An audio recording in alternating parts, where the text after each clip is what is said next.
Muito boa tarde, Samir Carvalho. Como é que está a situação do Fernando Lázaro no Corinthians depois dessa derrota também na Copa do Brasil, também por 2-0, mas aí nesse caso foi para o Remo, também fora de casa? Boa tarde, Razan, PVC, Bruno Andrade, a quem nos acompanha de primeira. A situação do Lázaro é a seguinte, o Razan, o Corinthians confia no trabalho dele, gosta do trabalho, quer mantê-lo, tem planos para ele, os planos, inclusive, são para julho, quando o Corinthians vai atacar o mercado da bola realmente, está mais do que decidido. O Corinthians vem aí de 2 vexames, é claro que esse ainda pode ser revertido contra o Remo, mas já havia sido eliminado no Campeonato Paulista pelo Ituano de forma precoce. E o Corinthians está mais do que decidido que vai contratar no meio do ano. São duas questões, né, Razan? Primeiro, é por conta da qualidade do time. Realmente precisa de reforços. O Corinthians tem um time muito lento, muito pesado, muito acima da idade.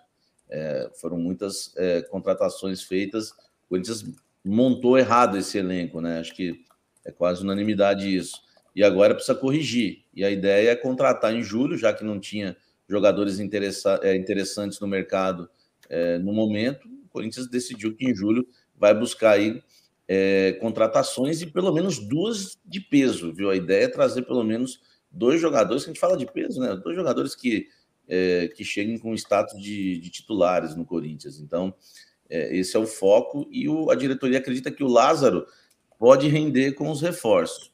O problema, né, dando um leve pitaco, é que essa estratégia também foi adotada com o Silvinho. O Corinthians acreditava que o Silvinho só precisava de reforços. E agora o Corinthians utiliza da mesma estratégia. Quer manter o Lázaro, eu até coloquei tentar segurar na minha coluna o Lázaro até julho, Razan, porque não vai ser fácil. O Corinthians tem uma sequência em abril, e eu conversei com fontes no Corinthians que já admitem, né, que se realmente o Lázaro não conseguir bons resultados nesse mês, há risco de queda, sim. O Corinthians tem uma sequência dura, né? O Lázaro tem pela frente. Tem um Cruzeiro agora na estreia do Campeonato Brasileiro, não é um jogo fácil. Depois, o Corinthians tem o Argentino Júnior na próxima quarta-feira, que também não vai ser um jogo nada fácil, né? Pela Libertadores da América, segunda rodada. Aí vai pegar o Goiás fora de casa. O Goiás sempre foi difícil para o Corinthians, o Corinthians jogando fora de casa.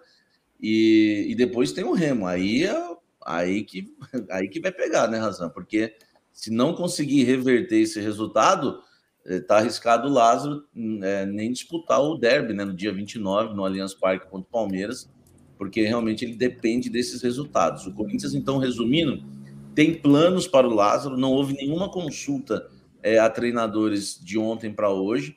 Inclusive, falei com algumas possibilidades aí que o pessoal quer no mercado, conversei com alguns treinadores, com fontes no Corinthians, não houve nenhuma consulta, o Corinthians não procurou ninguém, o Corinthians tem planos de manter o Lázaro e dar esses reforços a ele, só que ao risco de queda ele é real já, e se o Lázaro não conseguir bons resultados, se perde para o Cruzeiro e perde para o Estudiantes, a situação dele vai ficar complicadíssima no Corinthians, viu, Razan? Porque ele já não tem, né, o apoio da torcida, o Lázaro. Importante essa informação que o Samir traz. Eu não sei se esse nome que você conversou, que a torcida está falando do Dorival Júnior, mas eu conversei com o Dorival Júnior hoje de manhã, perguntando se algum clube tinha procurado. Ele falou que não. Concretamente, eu falei assim: algum clube te procurou, Dorival? Concretamente, ele me falou: não. Foi ele também que você conversou? Ele mesmo. O Dorival, que nunca trabalhou no Corinthians, né? Ele tem, sim, um desejo de um dia trabalhar no Corinthians, é o único de São Paulo, né? Que o Dorival não treinou. Claro que ele respeita muito. O Dorival é um cara extremamente ético, né? A gente que já trabalhou com ele como setorista sabe disso. Ele é diferenciado nesse sentido. Normalmente ele perde a linha, né? O Dorival. Então ele faz aquele discurso, né? Não, tem que respeitar o trabalho do Fernando, torcer por ele e tudo. Mas há sim uma vontade do Dorival, até lá atrás, antes de ele assumir o Flamengo da última vez, ele já havia comentado comigo esse projeto de um dia comandar o Corinthians. É claro que não tem nada, não tem conversa, não tem negociação, não tem consulta, nada. O Corinthians continua extremamente focado e acreditando que o Lázaro tem feito um bom trabalho, que está em evolução, que está apenas no início, e isso preocupa, né, lá dentro do Corinthians, né, algumas pessoas, e principalmente a sua grande torcida, o Razan. E para a gente... Diga, PVC, perdão. Só para arredondar uma história que é só pela curiosidade.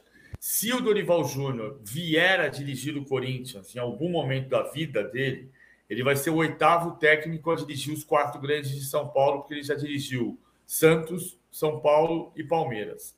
Os 7 técnicos que dirigiram os 4 grandes de São Paulo foram Aimoré Moreira, Oswaldo Brandão, Carlos Alberto Silva, Rubens Minelli, Nelsinho Batista, Emerson Leão e Oswaldo de Oliveira. Contexto histórico da enciclopédia PVC.